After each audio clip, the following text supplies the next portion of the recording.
BRS అభ్యర్థి సునీతకు బీఫాము, ఎర్రవెల్లిలోని farm house లో అందజేసిన కేసీఆర్.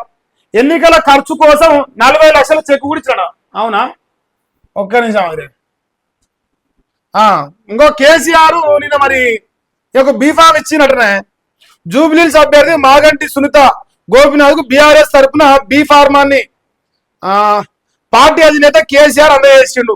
మంగళవారం ఎర్రబెల్లిలోని తన నివాసంలో బీ ఫారంతో పాటు ఆ పార్టీ తరఫున 40 లక్షల చెక్ కూడా ఇచ్చినట్ట. కార్యక్రమంలో మాజీ మంత్రి సవితా ఇంద్రారెడ్డి, పద్మారావు గౌడ్, ముషిరాబాద్, అంబర్పేట ఎమ్మెల్యేలు ముఠా గోపాలు, కాలేరు వెంకటేశు, ఇక మిర్యాలగూడ మాజీ ఎమ్మెల్యే నల్లమోతు భాస్కర్ రావు, మాగంటి సునీత, గోపినాథ్ దంపతుల పిల్లలు పాల్గొన్నారు. కాగా మాగంటి సునీత, గోపినాథ్ బుధవారం జూబ్లీహిల్స్ శాసనసభ ఉప ఎన్నికకు పార్టీ ముఖ్య నేతలతో కలిసి నామినేషన్ వేయనున్నారు. ఈ కార్యక్రమానికి పార్టీ నేతలు పెద్ద ఎత్తున హాజరు కానున్నారు. కానీ కేసీఆర్ వస్తున్నారని నాకు తెలియదు.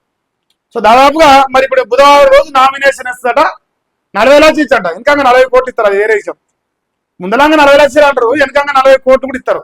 అది ఓపెన్ సీక్రెట్. అది బీఆర్ఎస్ అయినా, కాంగ్రెస్ అయినా, బీజేపీ అయినా ఈ దేశంలో ఇలా పైసలు లేని రాజకీయం లేదు, పైసలు లేని పార్టీ లేదు, పైసలు లేని రాజకీయం లేదు. పైసలు లేకపోతే అది పార్టీ నిలబడదు. బెస్ట్ ఎగ్జాంపుల్ లోక్ సత్తా పార్టీ. కల్వకుంట్ల చంద్రశేఖర్ అయితే చాలా ఖుషిగా ఉండంట.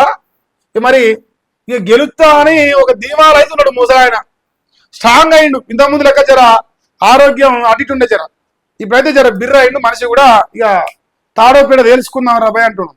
కానీ ఈ కేసీఆర్ తో పని లేకుండా, కేసీఆర్ అవసరమే లేకుండా ఈ రాష్ట్రంలో బీఆర్ఎస్ పార్టీ నుంచి కేటీఆర్ కానీ, హరీష్ రావు కానీ కేటీఆర్ ని ఫుల్ఫిల్ చేస్తున్నారు. ఆల్మోస్ట్ ఫుల్ఫిల్ చేస్తున్నారు ఆయన లోటుని. ఎందుకంటే వీళ్ళు అట్టర్ ఫ్లాప్ అయ్యారు.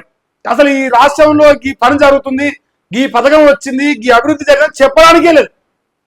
వీళ్ళు ఒక్కరన్నా ఒక్క మీటింగ్లు అన్నా ఇంకో గీ పని చేసినాం, గీ డెవలప్మెంట్ చేసినాం, మాకు ఓటేరి అని ఒక్కసారి చెప్పిరా. ఆ బీఆర్ఎస్ వాళ్ళు బాకీ కార్డు పట్టుకొని తిరుగుతారు. ఇగో గీ అన్ని బాకీ ఊరు, గీ అన్ని బాకీ ఊరు, ఎప్పుడు ఇస్తారో అడుగురి, ఎప్పుడు ఇస్తారో ఇట్లా బీఆర్ఎస్ పడి ట్రై చేస్తుంది.